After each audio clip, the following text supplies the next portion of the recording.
This is Hidden Killers Week in Review. A look back at the most prolific stories of the week. This is the Hidden Killers podcast with Tony Brueski. Featuring retired FBI Special Agent Jennifer Coffindaffer. The case against Richard Allen as the Delphi murderer, it is continuing on, on the rails, I guess a little more on the rails than it has been, as it's gone off the rails so many times. We're on a whole different track now, I think, though. Joining me to discuss, Jennifer Coffindaffer, retired FBI Special Agent. One of the big things that we're hearing, again, is the confession over 60 times during his 22 months in custody. Of course, we're questioning, his state of mind. This man was literally eating his own feces at some point in time. So how well does that stand up as far as a valid confession? There's so many questions as this case gets closer to going to trial. What are your thoughts on the latest hearing and where we're going with this?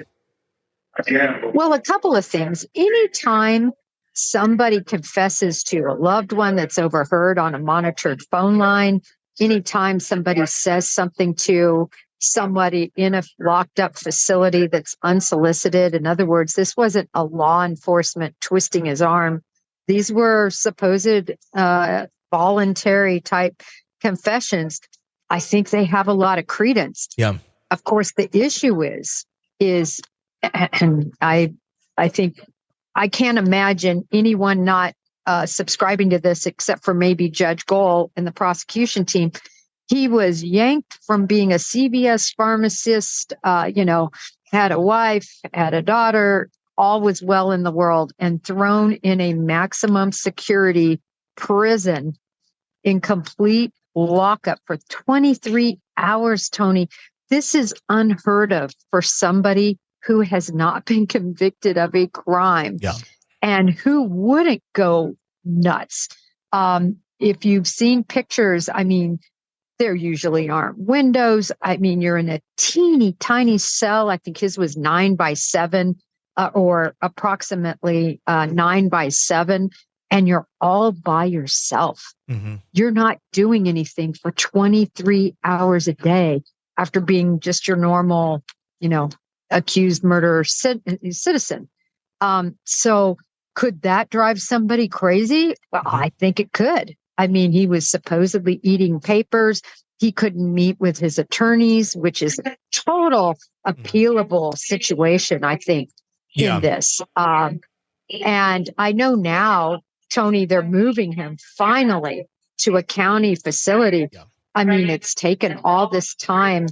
And I think it's way too little too late. I think this case has a lot of issues, but if he confessed, those confessions might be quite real, and he may have done this. I think it's a very valid question. We don't know. He may have done this.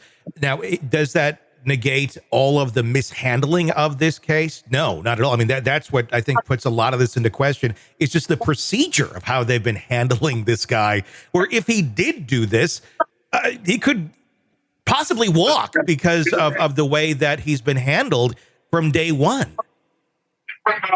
Yeah, no, this case, and it has so many issues too. If you read the probable cause affidavit, in my opinion, it was sorely lacking in terms of credible witness statements in particular. I never did see the probable cause affidavit, I don't believe, for that search warrant. But how did they have probable cause for the search warrant? Now, I do think, and I've always said this, why in the world, all of a sudden, out of all the people, did they put their target on him? And I just wonder, did he make some sort of confession or tell somebody he was involved in this? And that got the wheels rolling, because nothing else makes sense to me. Want more of the podcast without the ads? Then hit subscribe to the True Crime Today Premium Plus channel on Apple Podcasts. Try it now for 3 days, absolutely free. You'll get access to all of our extended advance ad-free episodes instantly, so you can binge without the break. True Crime Today Premium Plus. Search and subscribe now on Apple Podcasts.